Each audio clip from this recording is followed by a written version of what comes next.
discrimination and bias like unequal treatment, good and opportunity sa isa ka student. Ay, ako'y na-experience way back high school. Ako'y teacher dati na kanang dili siya fair. Sala sa isa, mahimo siyang sala sa tanan. Kuan ma'am, gining lack of resources po kay among teacher during same discussion kay malibog mi usahay manggod kay kulang iyang mga instructional materials. Cultural insensitivity po. Sometimes our teacher fails to recognize and fails to respect or accommodate the diverse cultural backgrounds of his student.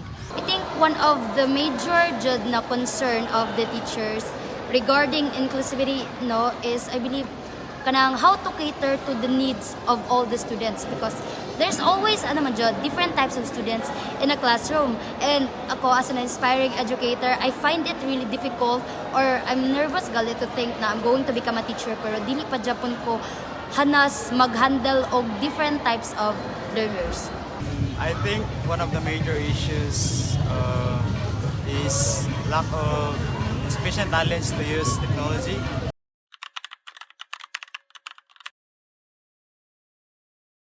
Most of the students say that the major societal challenges related to inclusivity and equity in education is the inadequate teachers training.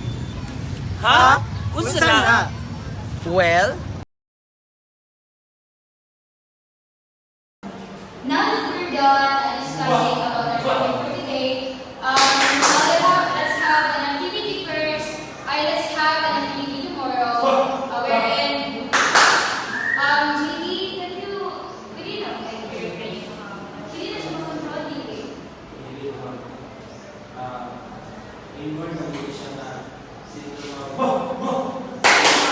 Nag-instruct mo po sige. Tomorrow you will have an activity regarding about political or the current political issue. So you will have you will create an informal speech regarding those.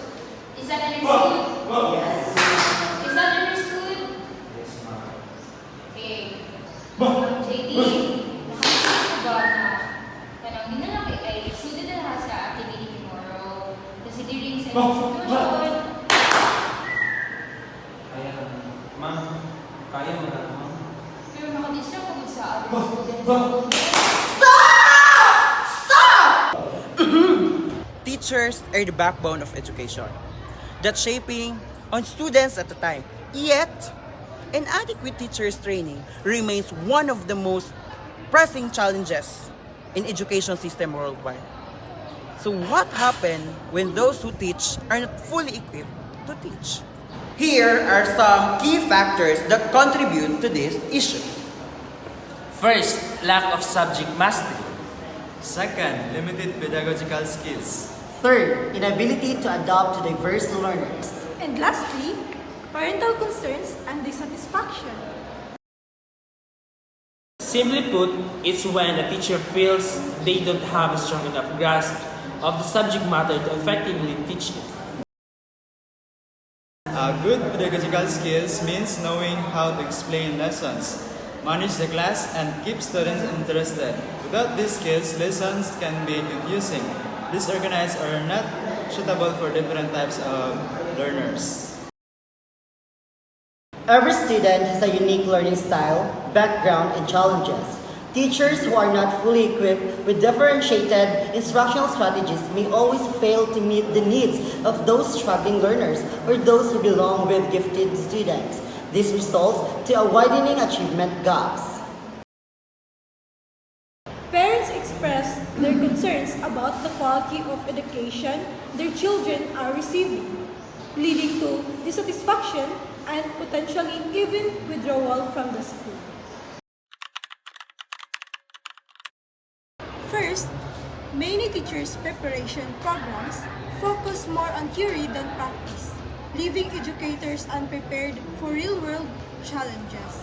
Second, professional development opportunities are often limited or inaccessible, particularly in underfunded regions.